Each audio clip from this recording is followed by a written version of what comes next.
And I always knew in the back of my mind I could be something special. Yes. But I knew the work it was gonna take was gonna kill me. I was afraid of that. I was afraid of the brutality and the suffering I was gonna have to endure. But I knew I could do something. But I'm like, I ain't trying to do that kind of work, man. I'm just not trying to do that. So I chose the path of the easy, of least resistance. So now my ideas, it became so haunting and daunting on me, myself, that I said, I'm done. I'm fucking done.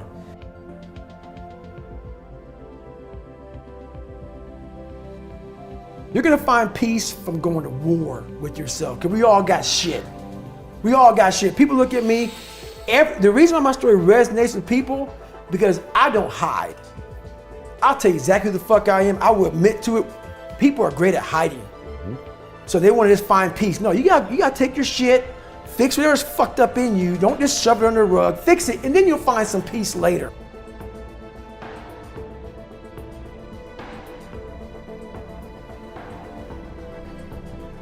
You get in a horrible situation in life, your mind immediately says, get the fuck out of here. Everybody's does, even if you want to be there.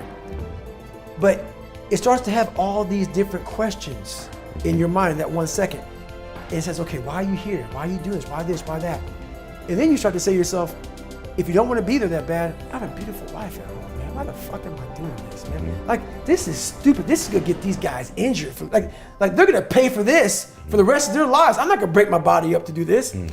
Your mind starts to say, yeah, this is stupid.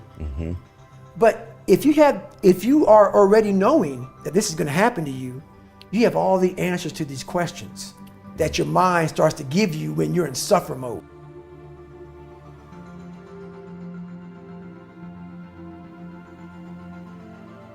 Only way to see who the baddest motherfucker is to suffer. You can't do it by writing a paper. So let's go, because why? What I found out through my life was I thought of myself as some weak little bitch kid.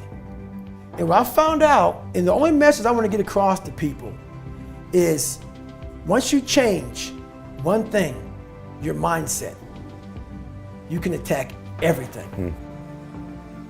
I was this nobody guy, and I created this Goggins. And that Goggins, there's David Goggins and there's Goggins.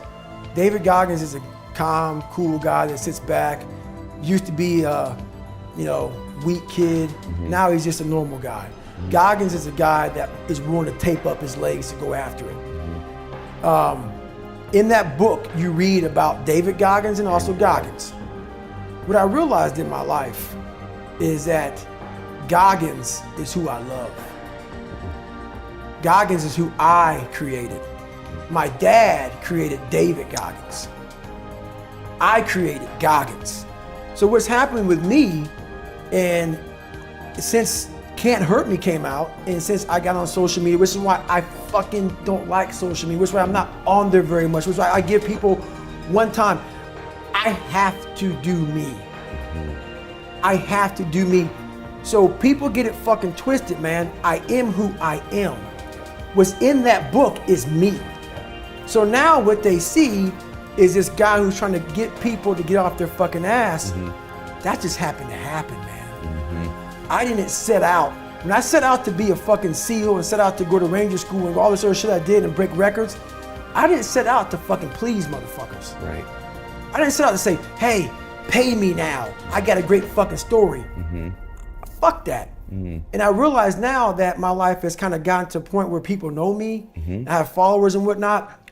The biggest depression of my life is you get caught up into helping so many people out, and it's great, and I love that, but you lose yourself in all of that shit.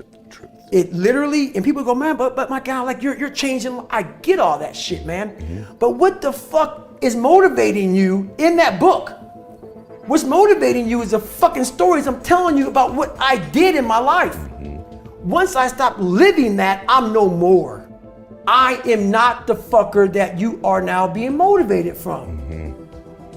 So right now in the mirror, I now got back to Goggins.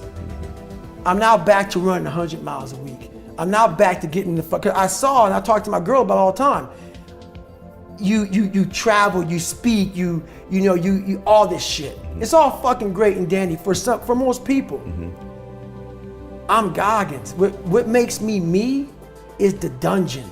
And yeah, and people are like, well, oh my God, like they're gonna hear this, my God, you don't have any peace in your life. Don't get it fucking twisted. Weak people who hear me get all fucking poopy pants about how I talk. So be it. What changed me was I had to be hard on myself. Yep. And I have to continue to grind myself into a fine dust. Period. That's where I feel good. I feel like I accomplished something. If things come easy, it's not fun. I must fail at something repeatedly. It has to haunt me. And then once I complete it, I feel like I accomplished something. I don't want to set out and say, oh, there's an A, we're good. It's fucking stupid. No, I want to turn it in 1,000,000 times and say you failed. You failed. And I'll say, okay, roger that. And sit there and analyze what I'm doing wrong. Go to these places that people don't go to anymore because all this fucking social media shit and everything's computerized. I want to go to that dark place in my mind and say, okay, how are we going to get this done? So I'm looking at all these different races and one comes up, number one, the hardest race in the world, Badwater 135. 135-mile race through Death Valley. I'm like, that sounds fucking nuts. But it didn't describe that it was like a couple day race. I'm thinking, okay, that has to be like a fucking 7-day race. Because I don't know people who run like that. So I end up calling Chris Kosman up. Chris Kosman is the race director of Badwater. And he lives out here in California.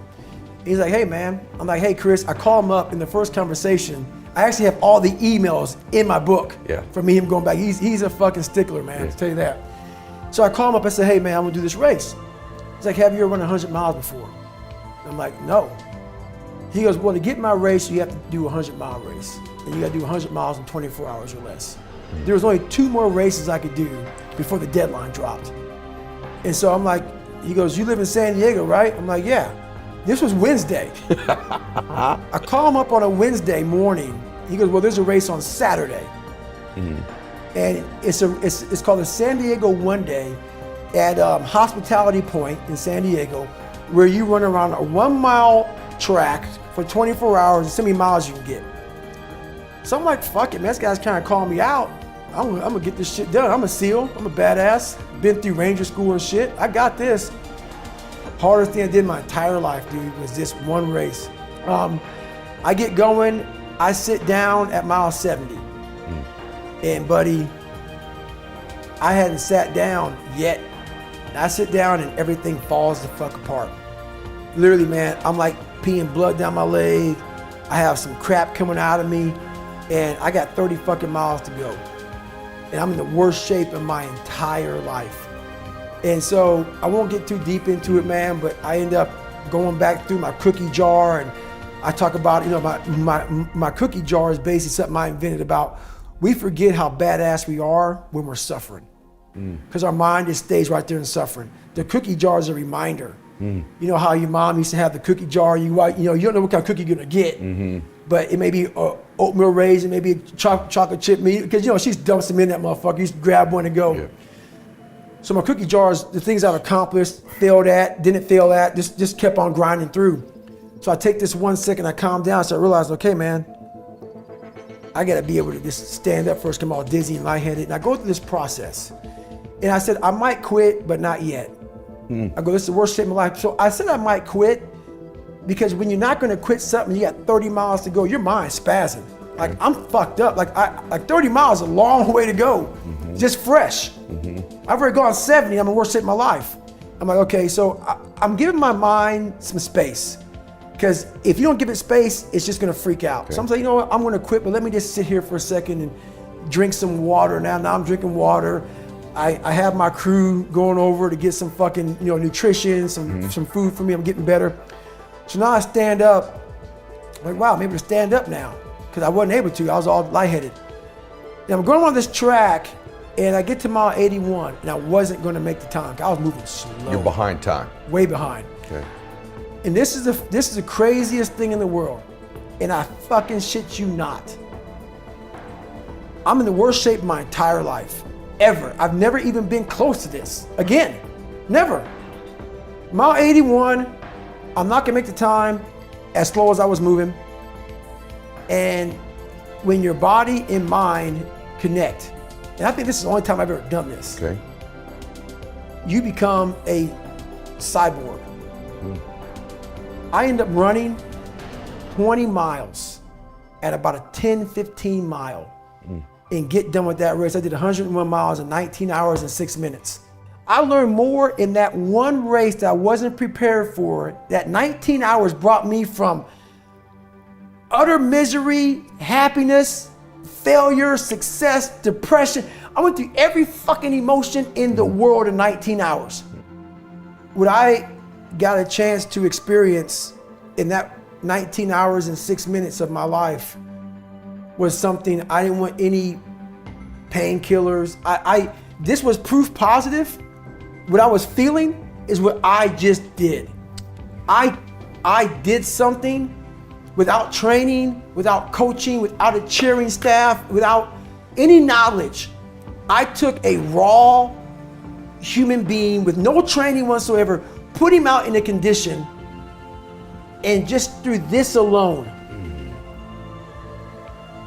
got through it. And I sat there and I was like, it was the best feeling I've ever had and will ever have in my entire, I was in the worst pain in my life. And it was the best feeling I ever had in my life. Not because of the pain I was in, but the pain was confirmation of, my God, did I just do that? And I had completed hell weeks, but that right there was like, don't take this from me, man. And it was confirmation, proof positive that this young kid that came from shit, that wasn't shit, that lied and cheated I was now the truth. And all I wanted people to do in my life, I don't care about the fucking money, I don't care about the fucking fame, I don't care if all my followers go away tomorrow. I wanted a lot of people that doubted me to look like Apollo Creed did in that 14th round, because I got back up repeatedly. And when you keep on getting back up like that, no matter how strong the person is that's beating the shit out of you, they eventually look at you and say, you know what, I'm tired. And I just want people to be tired. Just be tired. I want to make you tired, because I just